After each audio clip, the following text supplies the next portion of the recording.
Turma, nós estamos num processo, quem aqui da igreja sabe, de assinar contrato para compra de um terreno. Aqui do lado, praticamente, o salão da igreja, eu ia falar templo, mas a gente não acredita na igreja prédio como templo, né?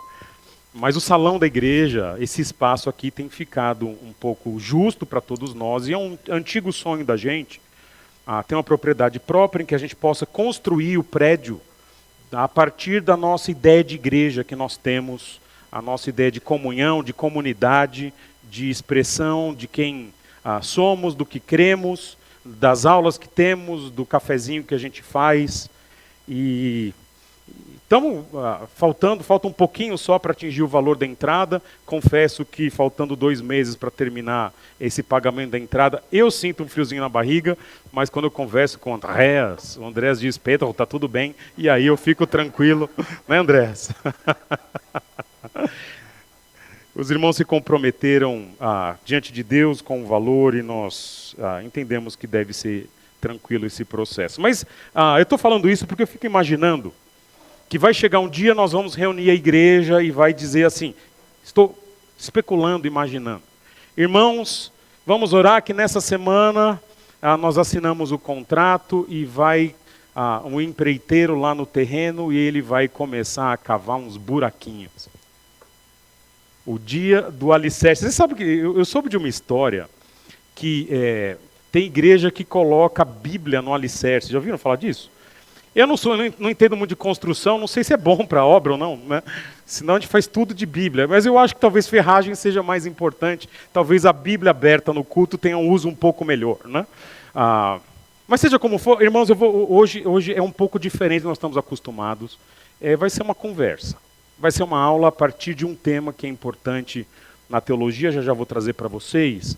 Mas então, não fica a expectativa de ser aquele sermão que vai pegar o texto e tudo. A gente vai conversar a partir de algo muito importante aqui, e eu estou falando basicamente de alicerce. Se existe um tema da teologia que tem sido muito importante, e tem sido qual é o alicerce da igreja. E você sabe que as pessoas, quando vão fazer obra, vão construir, muitas vezes o dinheiro é apertadinho, começam a economizar, e se alguém me pergunta, eu sempre falo, economiza no acabamento, não no alicerce. Aquele esquema de chega lá, a pessoa que vai construir fala, não, vai que dá, pode pôr menos ferragem que dá, não vai nessa, não vai por mim que não é uma visão sábia de como lidar com as coisas. Mas o texto que eu quero trabalhar com vocês hoje, eu já preguei esse texto este ano no aniversário da igreja, que é o texto de Efésios capítulo 2, versículos 19 a 22. Então eu não preciso repregar esse texto. Mas eu quero trabalhar com um tema que surge deste texto, que está ali em negrito, ou agora em amarelo, que tem que ver com o alicerce da igreja. Eu estava dando aula essa semana no seminário e dei uma aula sobre dons, a visão, as visões, as perspectivas que existem sobre dons de línguas, dons de profecias, e usei este texto várias vezes. E é bem o texto que está para a gente estudar aqui de Efésios. E eu falei, puxa, eu uso tanto esse texto em aula, mas tanto. E nós chegamos no versículo e eu não trouxe para a igreja muito do que nós discutimos em teologia a partir dessa expressão que eu vou ler para vocês. O texto diz assim, olha lá. Portanto, vocês já não são estrangeiros nem forasteiros, mas são concidadãos dos santos e membros da família de Deus. E agora é o versículo que nós vamos trabalhar hoje, basicamente essa expressão, e uma outra que está aí no contexto, que é edificado sobre o fundamento dos apóstolos e dos profetas, tendo Jesus Cristo como pedra angular, no qual todo edifício é ajustado e cresce, para tornar-se um santuário santo do Senhor. Nele vocês também estão sendo juntamente edificados ou construídos, para se tornarem morada de Deus por seu Espírito. Esse texto nós trabalhamos no aniversário da igreja, lidamos na época com 3 analogias para a igreja. Do versículo 19, a igreja ela é um lugar de uma cidadania, nós somos cidadãos. Quando ele fala, não são estrangeiros nem forasteiros, mas concidadãos. Lidamos com a segunda analogia do texto, é que nós somos uma família, a igreja é uma família. O texto diz, família de Deus, e inclusive no último sermão sobre Efésios trabalhamos bastante isso também. Mas nós trabalhamos ainda como analogia, a igreja é um templo no sentido de prédio, uma construção que é edificada e sobre esse fundamento, e é onde na comunidade Deus habita. Mas tendo pregado esse texto, teve algo que eu não falei, e pelo menos não falei o suficiente. Qual é o significado dessa expressão, fundados ou edificados ou construídos sobre o fundamento de apóstolos e profetas. Veja, igreja não é prédio. Igreja são pessoas. É uma comunidade de pessoas. Mas é usada a metáfora algumas vezes no Novo Testamento da igreja como uma grande construção. E o que eu quero trabalhar hoje é basicamente a construção feita nesse alicerce. Quando é usada a palavra fundamento, você pode traduzir, talvez alguma versão que você tenha aí, seja assim, traduzir por alicerce. Então nós somos construídos sobre um alicerce de apóstolos e de profetas. E é isso que eu quero começar a trabalhar com vocês hoje. Então, quais são as dimensões? Quais são as perspectivas?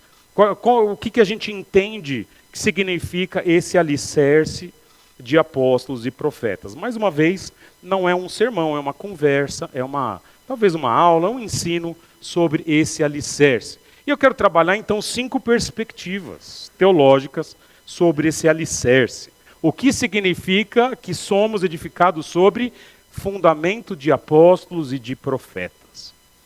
E o primeiro elemento que compõe aqui esse significado é um elemento histórico. Alicerce e fundamento tem que ver com o momento de quando a igreja começou. E aqui, se há irmãos presbiterianos presentes, a gente vai divergir um pouquinho. Muitos irmãos presbiterianos entendem que a igreja começou no Antigo Testamento.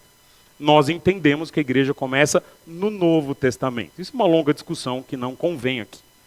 Mas nós entendemos que a igreja começa no Novo Testamento porque no Novo Testamento é estabelecido a fundação, o alicerce da igreja.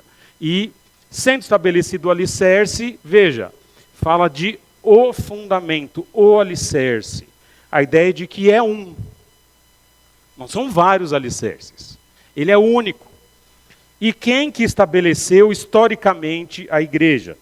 Jesus, ele escolhe seus apóstolos, começam como discípulos, um deles é o traidor, cai fora, é substituído por Matias. Eu já preguei sobre isso aqui, se você tiver curiosidade do porquê nós defendemos que é Matias, tem no YouTube da igreja. Mas são 12 apóstolos, com Matias. E depois, de forma geral, um apóstolo temporão, que é o apóstolo Paulo, embora outros irmãos do Novo Testamento sejam chamados apóstolos também. Mas entendemos que este fundamento, a que se refere o texto aqui, são os 12 apóstolos. Mas também não são só apóstolos. O texto fala fundamento, um fundamento, construído por 2 grupos de pessoas. O grupo dos apóstolos e o grupo de profetas. E aí os autores se dividem em quem são esses profetas. Se são profetas só do Novo Testamento, que Paulo está dizendo aqui, ou são profetas do Antigo e do Novo Testamento. E eu entendo que principalmente é do Novo que ele está dizendo aqui, mas seja como for, a gente sabe que no Novo Testamento havia profetas. Se você olhar Atos capítulo 13, versículo 1, é dito que na igreja de Antioquia havia profetas. E eles mencionam quem são, né? Profetas e mestres, Barnabé, Simeão, Lúcio, Manaém, etc. Em Atos 15, 32 é dito que Silas e Judas eram profetas, eles visitam a igreja de Antioquia. E veja, esses ministérios, esses dons de apóstolo, de profeta, são basicamente os principais dons da época do Novo Testamento. Na lista de dons de 1 Coríntios 12, Paulo vai elencar o dom do maior, do principal até o menor. Só um parênteses aqui, o de línguas é o menor. Ok? Quais são os principais? Olha assim, diz o texto. Assim, na igreja, Deus estabeleceu primeiramente apóstolos. Então veja, quando a igreja é fundada, aqui no Novo Testamento, primeiro estão os apóstolos. Em segundo lugar, profetas. Em terceiro lugar, mestres. Depois, os que realizam milagres. Não está lá em cima? Não. Os que têm dom de curar, os que têm dom de prestar ajuda, os que têm dons de administração e os que falam em diversas línguas. Mas observa que temos em primeiro e em segundo lugar uma definição de que eles são a base dos demais dons. É essa a ideia de prioridade. E esse fundamento, né, a gente vai trabalhar em teologia de que o alicerce, turma. Quantas vezes você vai fazer a sua obra, a sua casa? Quantas etapas de alicerce tem? Uma no começo, uma no meio, uma no fim, certo? Quando que tem alicerce? Quando? No começo. Se você fizer direito, é uma vez só.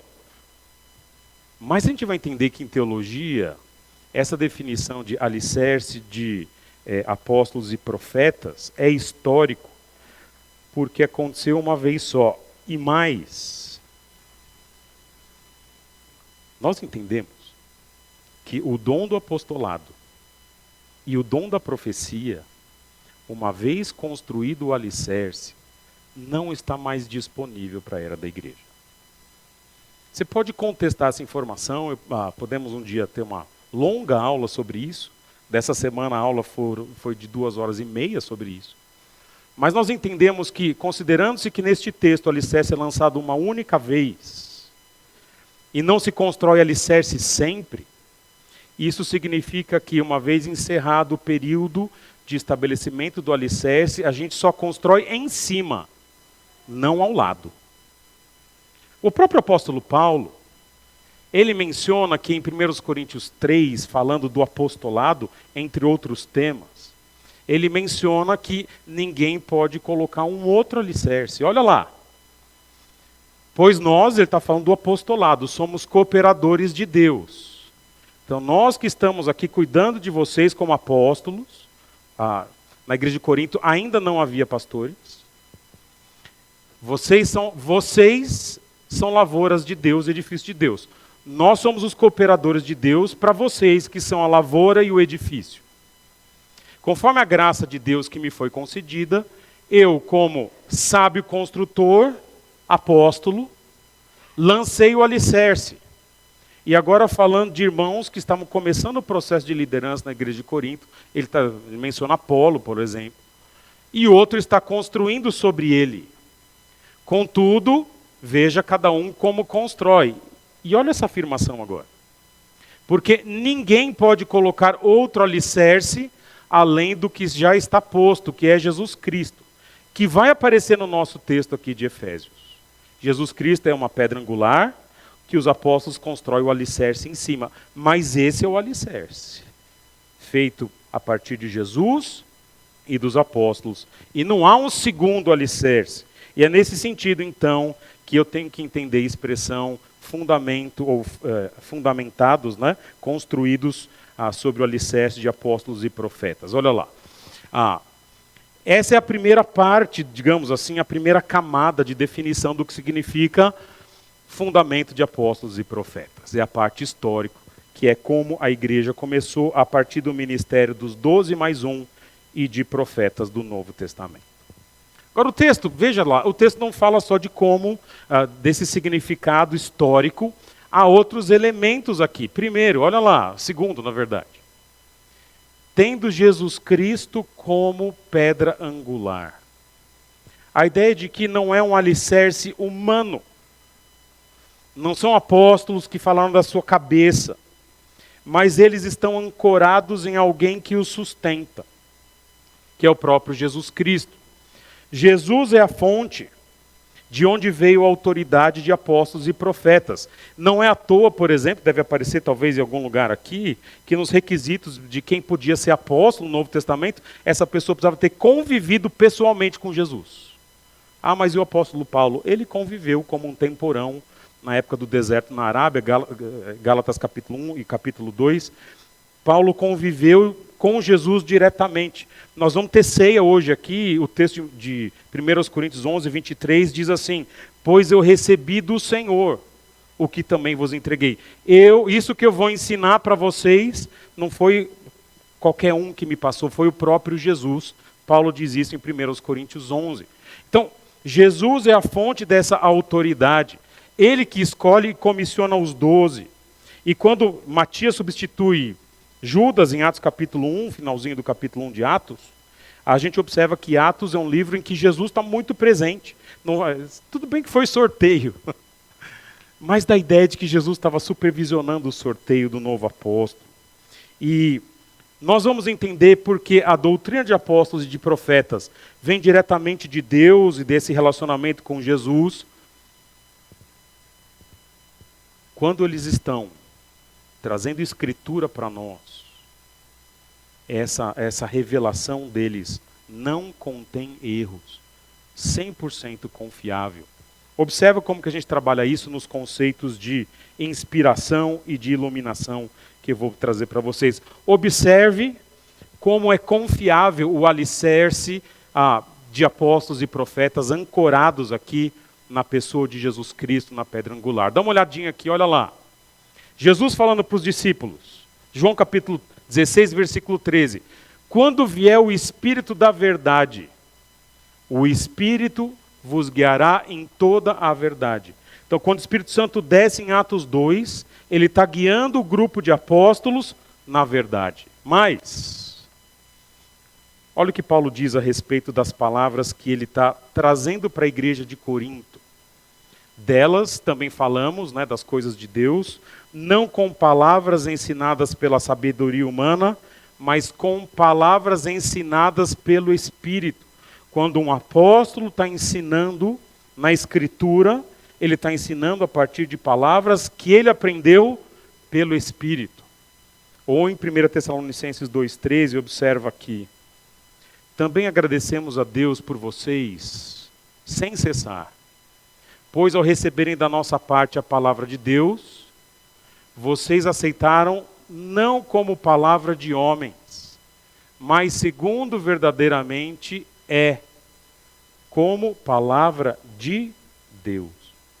Quando Paulo, que fundou a igreja de Tessalônica, está falando para os tessalonicenses, ele diz o seguinte: que legal que vocês receberam o que eu estou ensinando, porque o que eu estou ensinando não vem de homens, mas vem de Deus.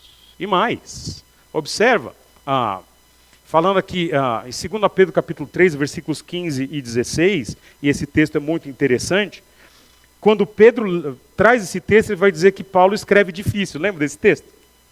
Mas olha o que ele menciona, no versículo 16, ele escreve da mesma forma em todas as suas cartas, Paulo,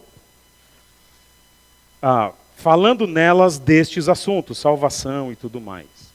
E agora o que Pedro diz? As cartas de Paulo, suas cartas, contêm algumas coisas difíceis de entender, as quais os ignorantes e instáveis torcem, como também o fazem com as demais escrituras.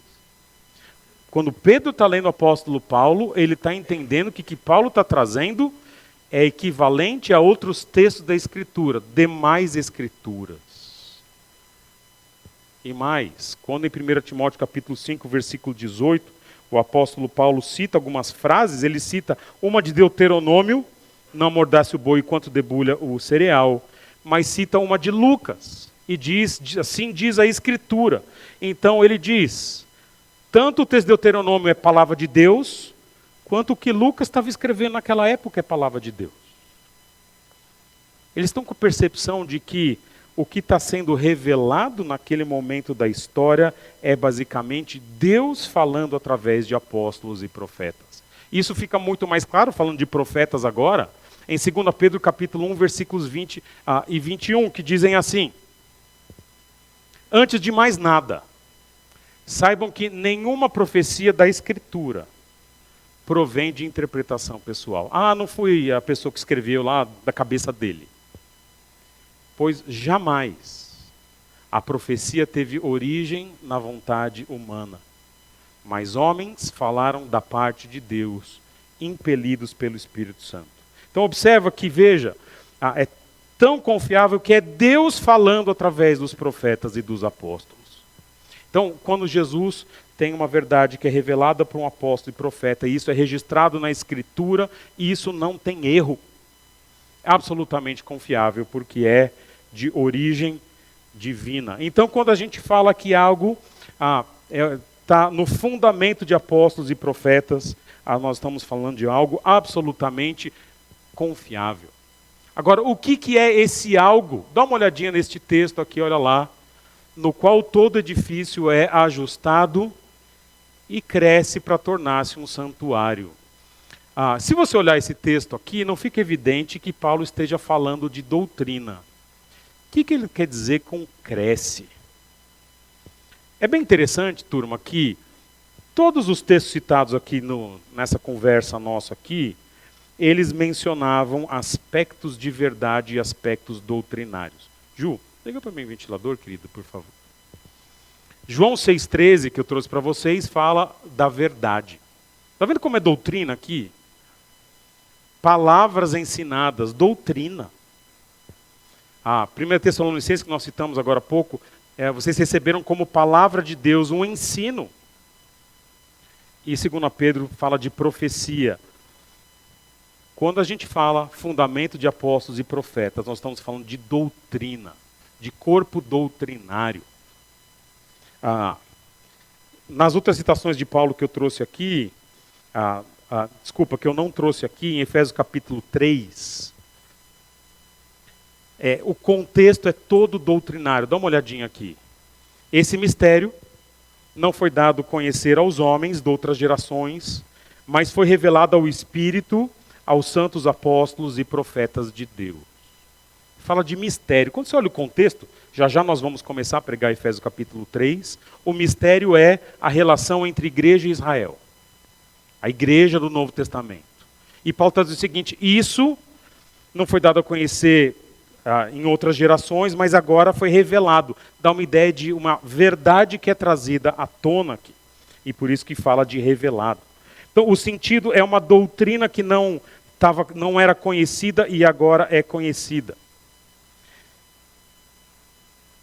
Só um segundinho aqui, irmãos. Meu computador às vezes dá um probleminha aqui. Eu tenho acesso ali, pronto. Quando a gente vê o mundo evangélico hoje, tem muita gente que se coloca como apóstolo? Posso contar para vocês? Pode contar a história? Pode. Foi um rapaz envelopar uma geladeira lá em casa.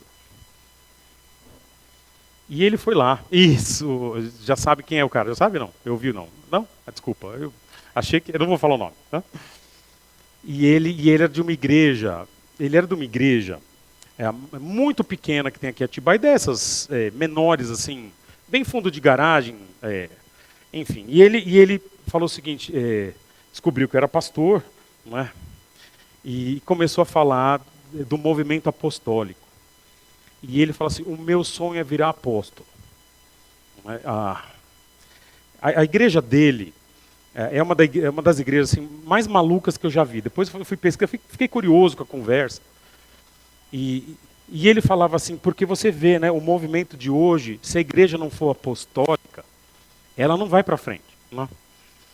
Há todo um movimento de apóstolos hoje. A gente define, inclusive, o neopentecostalismo hoje como a compreensão de que apóstolos são para o dia de hoje. E na minha leitura é praticamente uma outra religião. Ok? Mas esses que se dizem falsos apóstolos, ou se dizem apóstolos hoje, mas nós entendemos, dentro da tradição cristã mais antiga, que são falsos apóstolos, todos eles. Todos que se dizem apóstolos hoje não são. Eles têm dado uma ênfase de que apóstolo é uma questão de ter poder e exercer influência.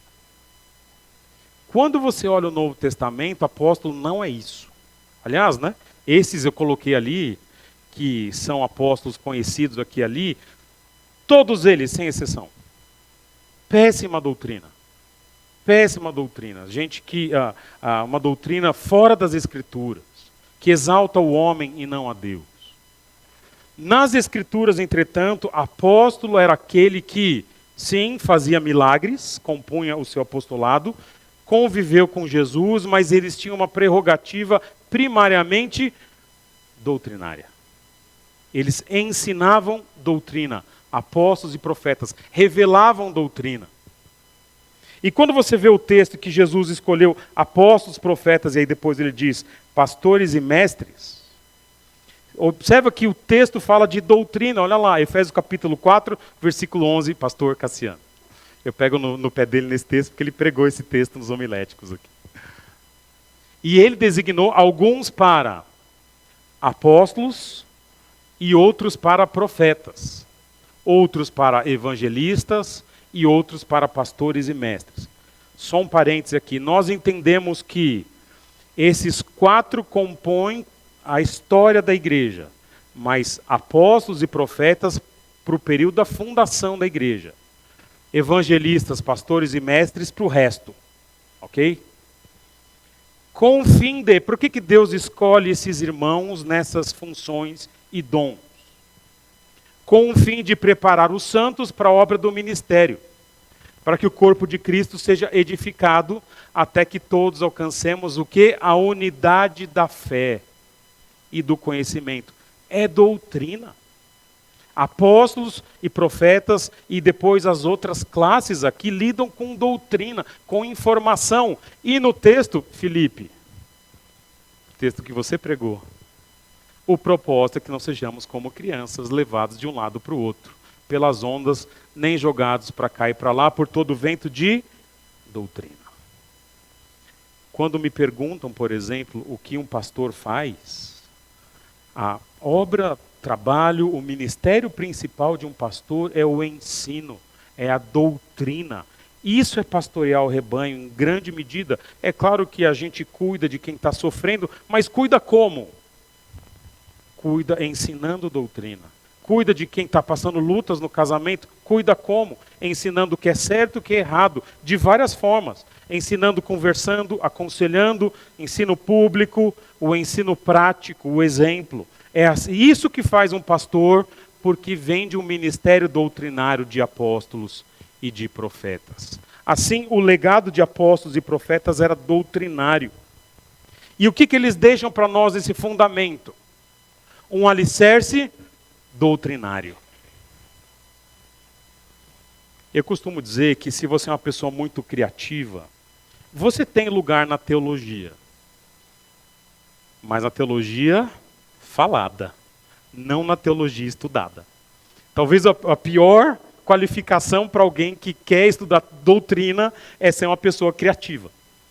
Porque ele recebe um livro fechado. Ele não pode inventar naquele livro.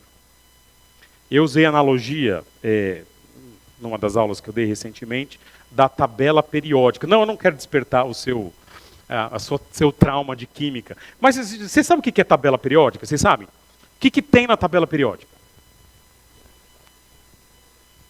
Todos os elementos que existem e os que não existiam por causa do número atômico, a gente criou artificialmente. Não é isso para completar? Vocês lembram disso? Não, mais ou menos, né? Mas eu posso agora falar assim, eu não gostei. São quantos? Vocês são da área aí? São quantos elementos?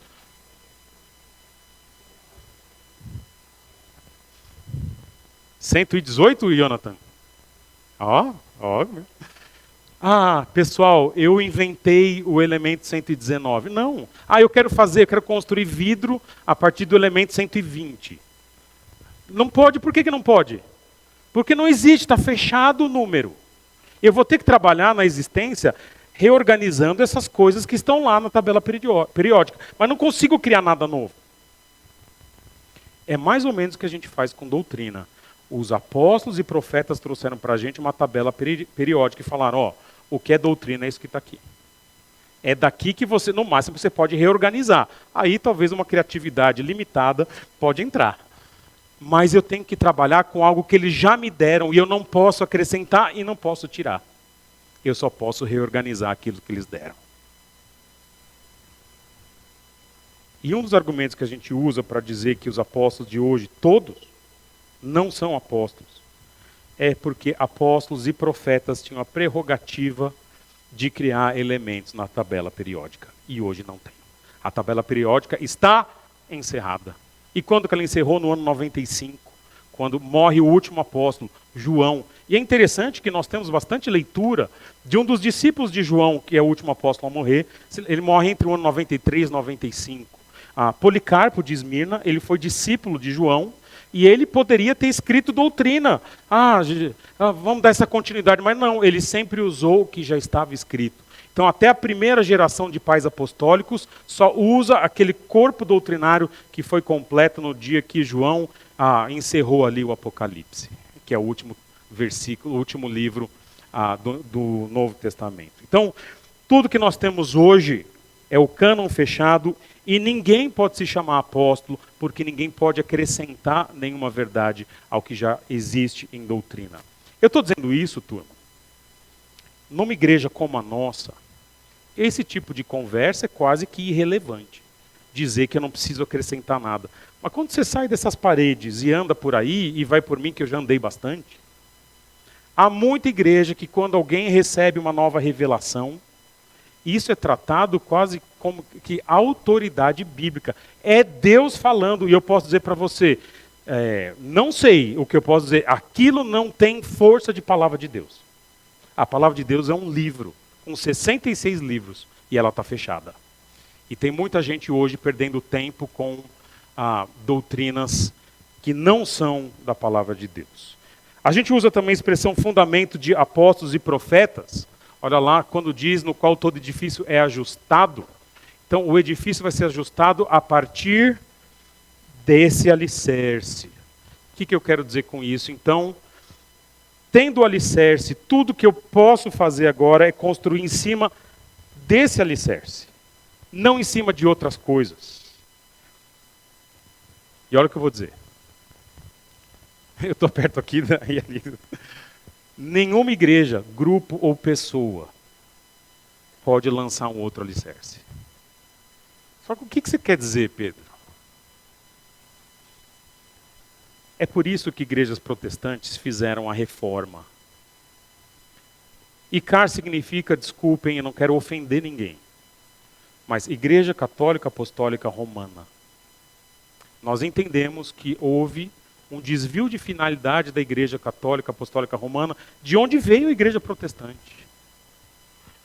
No momento em que eles começaram a entender que a autoridade bíblica, ela era só uma orientação para a autoridade da igreja.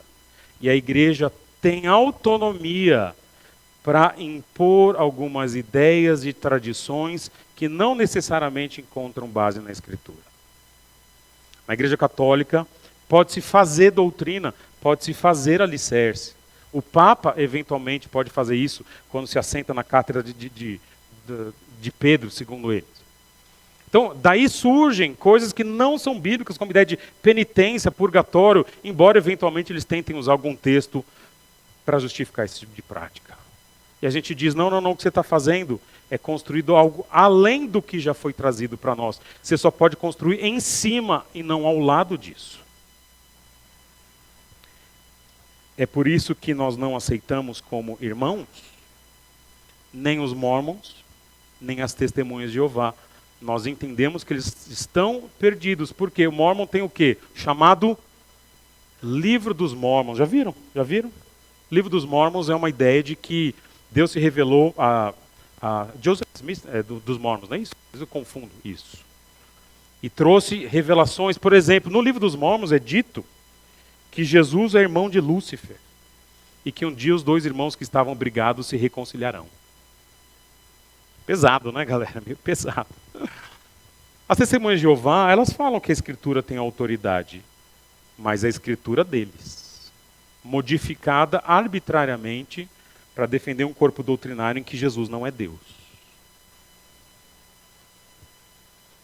E alguns discutem, e mais uma vez também não quero ofender ninguém, a questão do adventismo do sétimo dia, especialmente quando tem as questões de Ellen White, que são comparáveis para alguns do corpo doutrinário, não talvez para o adventista médio, mas para o corpo doutrinário dessa denominação, eventualmente entendem como uma revelação de Deus a posteriori, depois que o Novo Testamento fechou.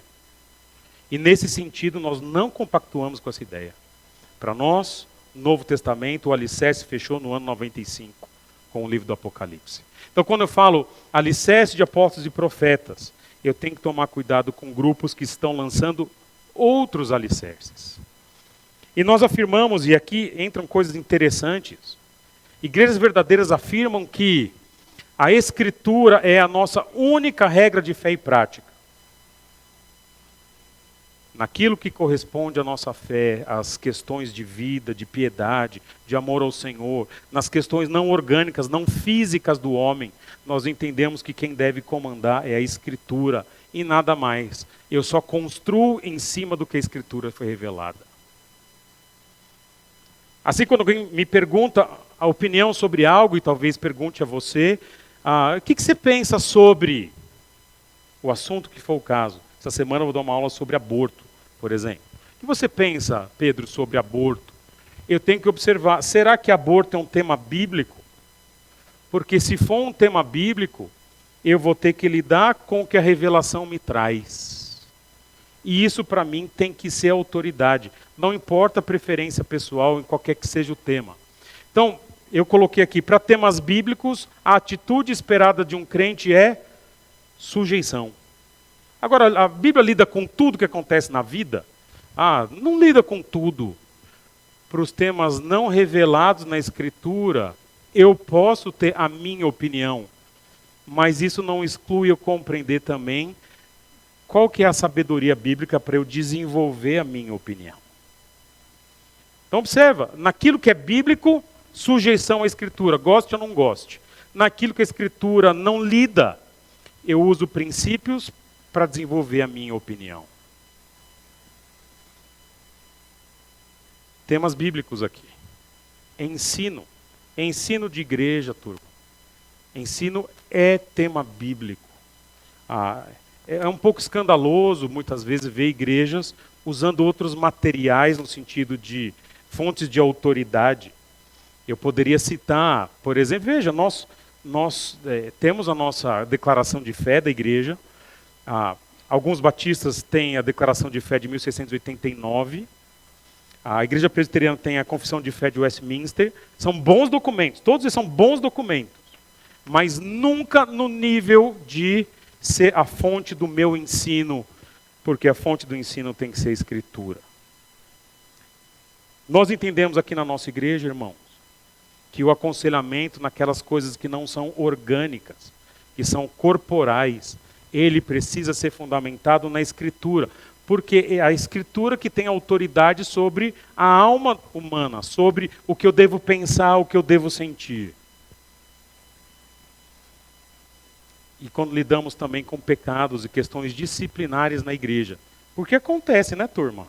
Talvez você venha de uma igreja perfeita. Não é o nosso caso aqui. Todos nós aqui temos bastante lutas, mas há pessoas que eventualmente, nas suas lutas, decidem amar mais o mundo do que a Deus. E a igreja precisa atuar, eventualmente, disciplinarmente.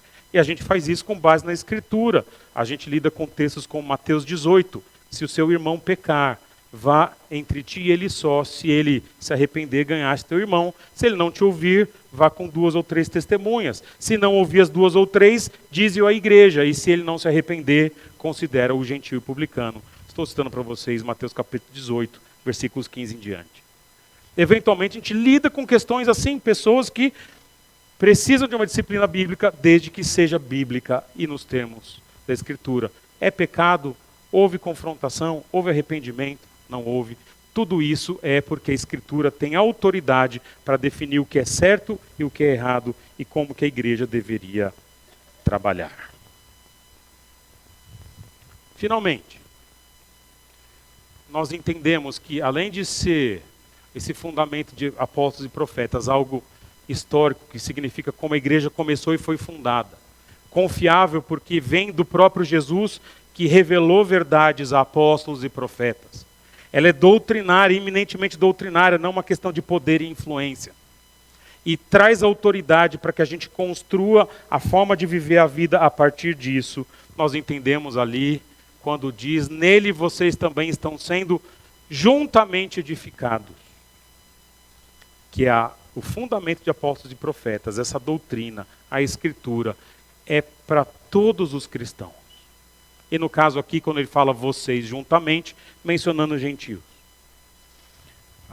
Um crente verdadeiro, turma, em qualquer lugar do mundo, pode ser no Brasil, na Europa, no Japão, na China, um crente verdadeiro, ele tem que estar fundamentado na sua visão doutrinária, na autoridade de apóstolos e profetas que revelaram a Escritura. Assim, nós defendemos como grupo cristão os mesmos valores e a mesma fé no mundo todo. A minha proposta de trabalho de doutorado, se um dia eu de fato levar isso à frente, vai ser estudar, por exemplo, posso passar para vocês? Vocês avaliam depois? O ensino de demonologia, Enoque, no oeste africano, no leste africano, e o ensino de demonologia no Brasil. Comparar os dois. Será que o ensino de demonologia nos seminários do Quênia, da Tanzânia, de Uganda, é o mesmo ensino de demonologia nos seminários brasileiros? Por que um trabalho... É interessante o trabalho, eu acho interessante. Já assumi que eu sou conhecido como professor de demonologia no seminário, já assumi como verdade, né? Por que é interessante? Porque as duas regiões lidam com demônios. A possessão demoníaca é uma prática, é uma situação comum no nosso país. Pode ser uma prática, né? E é muito comum nessa região, que eu estou trazendo para vocês. Agora, a fonte de autoridade para lidar aqui e para lidar lá é a mesma. Será que as diferenças culturais são tão grandes a ponto de lidarmos diferente? A minha tese é que não. Eu pegando uma cultura tribal de uma região do interior do Quênia, se eles são cristãos e usam a mesma fonte de autoridade, eles vão lidar com essas questões que aparecem lá da mesma forma que um crente na cidade de São Paulo lidaria. Essa é a minha tese. Se é verdade ou não, nós podemos descobrir um dia. Vai demorar um pouco agora, certo, Demir? Distinções culturais são em áreas em que a Bíblia às vezes não é tão clara. A Bíblia manda a gente louvar, mas ela não fala como louvar. Talvez, se você for num culto no Quênia, o momento, eu lembro que nós íamos lá na igreja do Nazareno, lá em Nairobi, era a única igreja que a gente chegava a pé, tinha mais uma, mas era muito maluca, mas essa a gente chegava na igreja do Nazareno, e eles tinham uma questão de louvar, né, que eu podia exercer o meu grande talento, que a igreja muitas vezes não conhece, que é o talento da dança, os irmãos já sabem, né?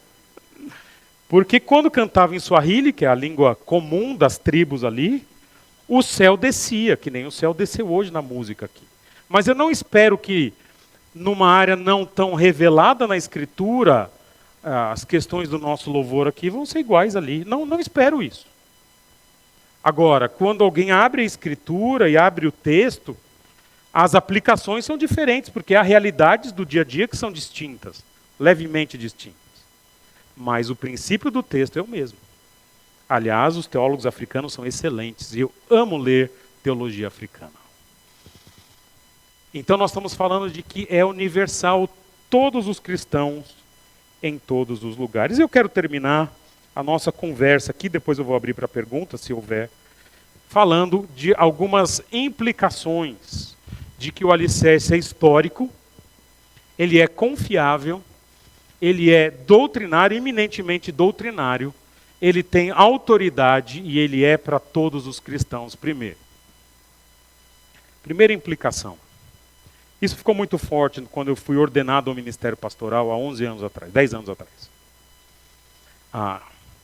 Na verdade, um pouco antes. Quando nós tivemos um ministério no aeroporto, fiquei 5 anos evangelizando no aeroporto, a Igreja Batista Redenção de São Paulo, em algum momento falou, Pedro, eu acho que você deveria ser ordenado como evangelista da igreja. Era uma denominação que eu não conhecia. Normalmente ele fala de missionário, pregador. E aí fui pesquisar e falei, puxa, na época do Novo Testamento tinha evangelistas, tinha Filipe, que é evangelista. e Efésios 4:11, que nós lemos que era evangelista. Posso falar? Sem pecado, muito pelo menos. Eu fiquei com orgulho. Falei, puxa, que legal. Eu vou ter agora uma incumbência na igreja que eu consigo traçar a história no período do Novo Testamento. Há uma continuidade. E depois, ordenado ao ministério pastoral, nós temos diáconos aqui hoje, você traça essas funções na igreja de Éfeso, na igreja de, sei lá, de Antioquia. E é tão bonito você ver que a igreja tendo o mesmo fundamento, ela tem uma continuidade, porque não sai da nossa cabeça. Quando tem o mesmo fundamento. Tem igrejas que criaram outras funções. Da onde? Daquela fonte que muita igreja usa, da cabeça deles. Né? Quando eu uso a escritura, eu tenho uma continuidade histórica e que abarca as nossas igrejas, e é muito bonito isso. Então, as funções são as mesmas. Os padrões cristãos são os mesmos. É claro que a teologia tem um desenvolvimento histórico, mas os valores são os mesmos.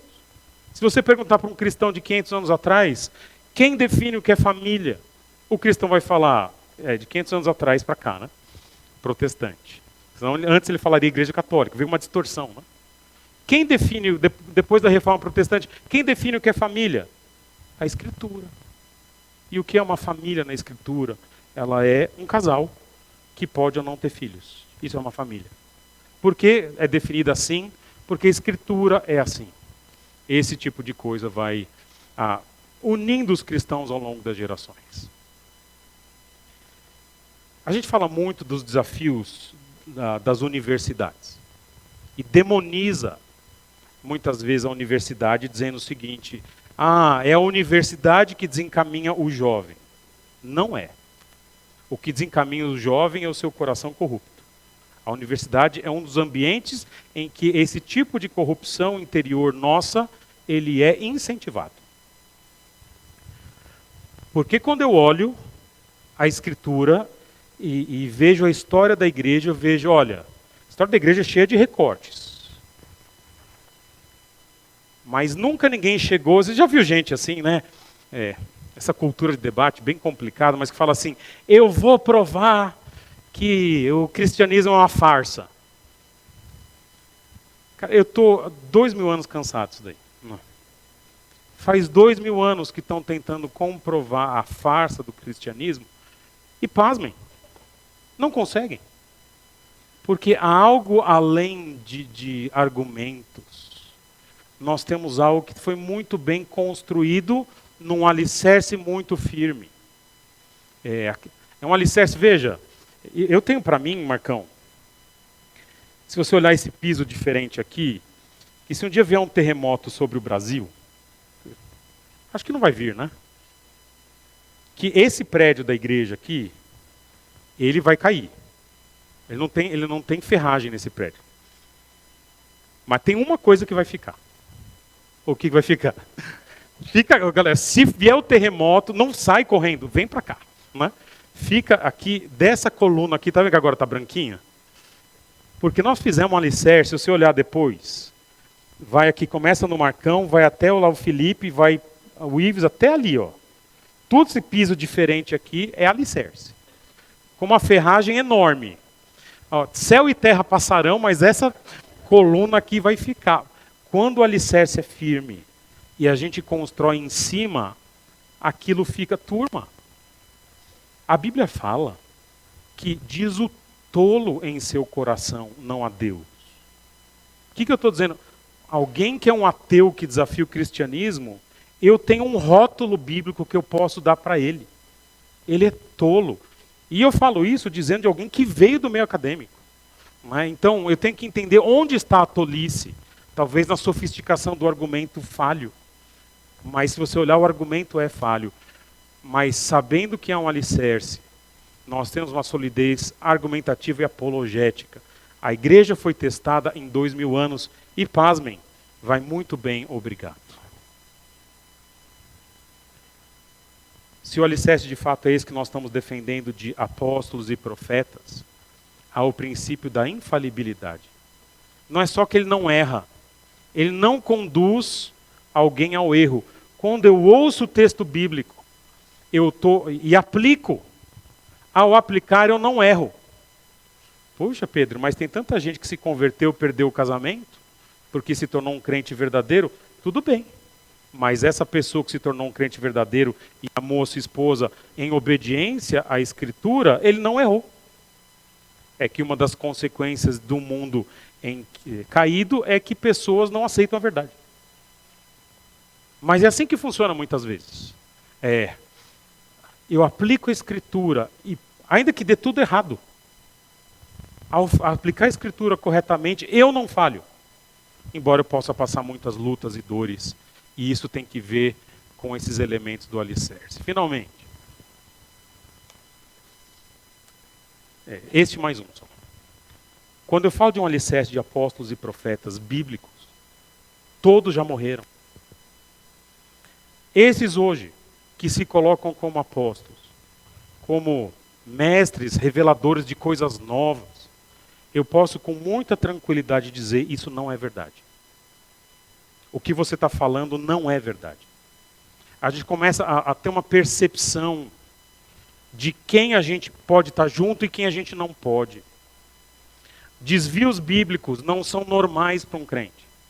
A Bíblia fala de pessoas que têm comichão nos ouvidos para ouvir certas mentiras.